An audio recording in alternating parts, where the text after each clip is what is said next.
ছাত্রদলের কমিটি ঘোষণা করা হয়েছে, সেখানে 501 জন সদস্য রয়েছে, শুধুমাত্র সহসভাপতি পদে রয়েছে 193 জন। এখন আপনাকে যদি প্রশ্ন করা হয় এটা কোনো খবর হলো?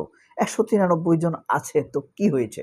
কিন্তু আপনার কি এই মনে এই প্রশ্ন জাগে না যে সহসভাপতি পদে 193 জন লোক কি কি কাজ করবে?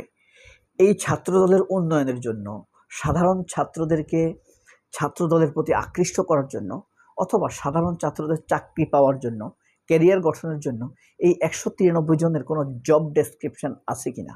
তারা ছাত্রদের জন্য কি কি উপকার করবে, দলের জন্য কি কি কাজ করবে? অথচ দেখেন, শিবিরের মধ্যে সহসভাপতি নামের কোনো পদই নেই, যেখানে ছাত্রদলের সহসভাপতি পদে 193 জন। আরও আশ্চর্যের বিষয় হলো, জয়েন্ট সেক্রেটারি বা যুগ্ম সম্পাদক বা সাধারণ সম্পাদক পদে 143 জন রয়েছে, যেখানে ছাত্র শিবিরের মধ্যে জয়েন্ট সেক্রেটারি বা সাধারণ সম্পাদক নামের কোনো পদই নেই। কত ব্যবধান! এই যে ছাত্রদলে এতজন পদ পেল, এটা নিয়ে কিন্তু কান্নাকাটির রোল পড়েছে। তারপরও অনেকে বলছেন পদ পায় নাই, ছাত্রলীগ থেকে এনে পদ দেয়া হয়েছে। আসুন আমরা এরকম একজন লোকের বক্তব্য শুনি।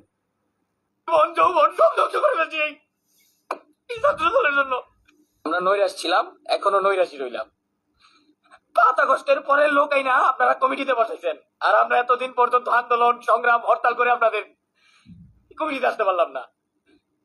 আপনারা যেটা করছেন, বর্তমান এখন রানিং যেটা করছেন, এটা আপনাদের করা উচিত হয় নাই। সালা সব দিনে 5 আগস্টের পরে আইনা বসাইছেন। আমার কাছে প্রুফ আছে, আমার কাছে নিয়ে যান। আওয়ামী লীগের লক্ষ লক্ষ জমি টাকা সর্দেও করে কমিটি দিচ্ছেন, আর আমরা আমাদের জীবন যৌবন সব ধ্বংস করে ফেলছি এই ছাত্র দলের জন্য। আর আপনারা আমাদেরকে রাখেন নাই। আপনাদের বিচার এবং আপনাদের যে এই যে প্রেক্ষাপট, এই প্রেক্ষাপট আজকে থেকে ছেড়ে দিলাম। এই হলো অবস্থা।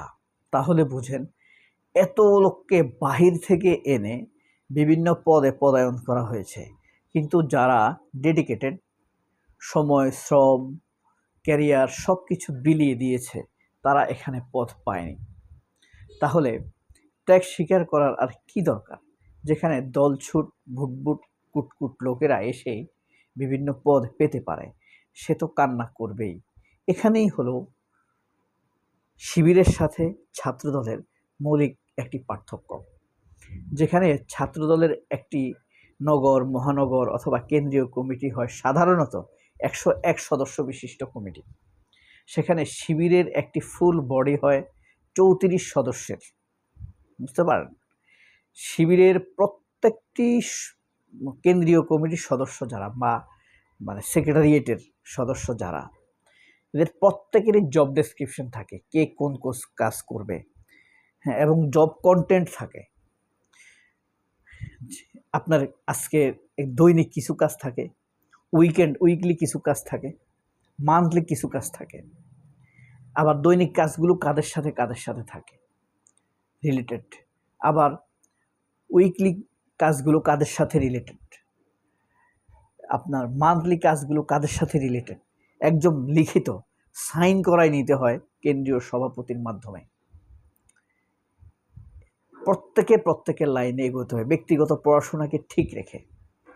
অথচ এখানে সব কিছু ত্যাগ তিতিক্ষার পরেও কান্না করে খালি হাতে বাড়ি যাবার বেদনার কথা জানিয়ে ফেসবুকে পোস্ট দিতে হয়, হতাশ হতে হয়। আরেকটা ঘটনা দেখাই আপনাদের। এই যে দেখেন, রৌনক জাহান স্মৃতি, সাধারণ সম্পাদক। এই রৌনক জাহান স্মৃতি ছাত্রলীগের অ্যাক্টিভ কর্মী ছিলেন। এখন তাকে সুফিয়া কামাল হলের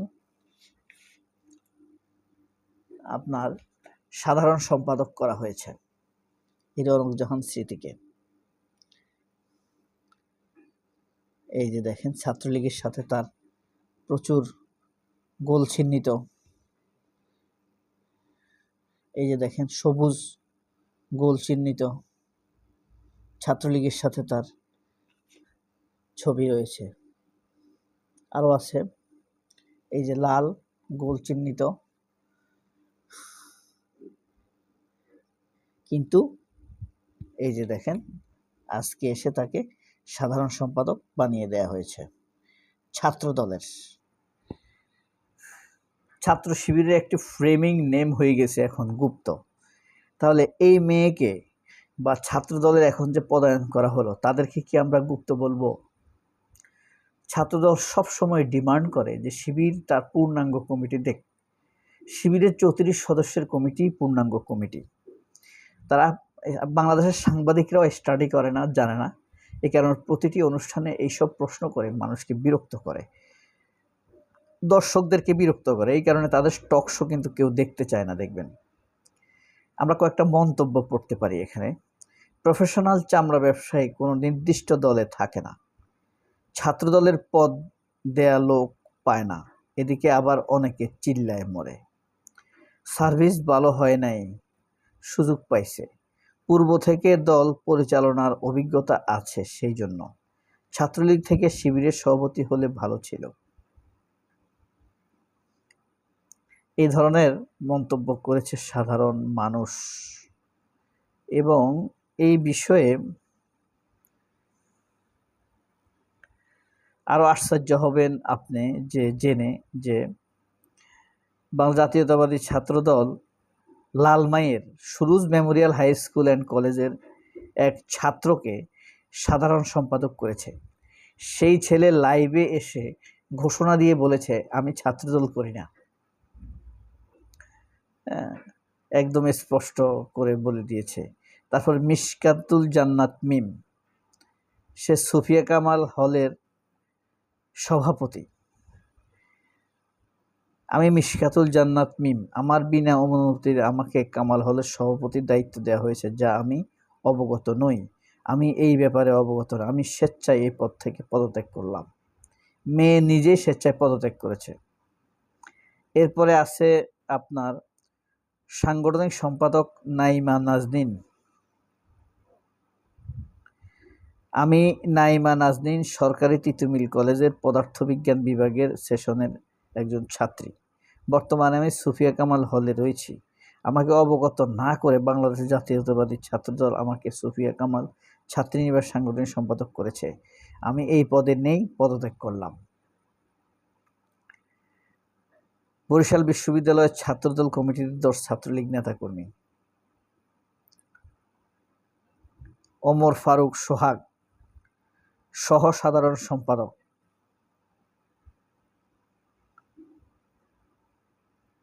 নরসিংদী জেলা ছাত্রদল ছিল ছাত্রলীগের উপজেলা সহ সভাপতি রকিবুল ইসলাম খান রাব্বি, এখন সদস্য। পদত্যাগ করেছে এরা সবাই। যুগ্ম আহ্বায়ক সানজিল হাসান পদত্যাগ করেছে। সানজিল হাসান প্রান্ত। এই এলোমেলো পরিস্থিতিতে ছাত্রদল কি সংগঠিত করতে পারবে বিএনপি? উত্তর দিবেন আপনারা। সবাই অনেক ভালো থাকবেন। আল্লাহ হাফেজ। আসসালামু আলাইকুম।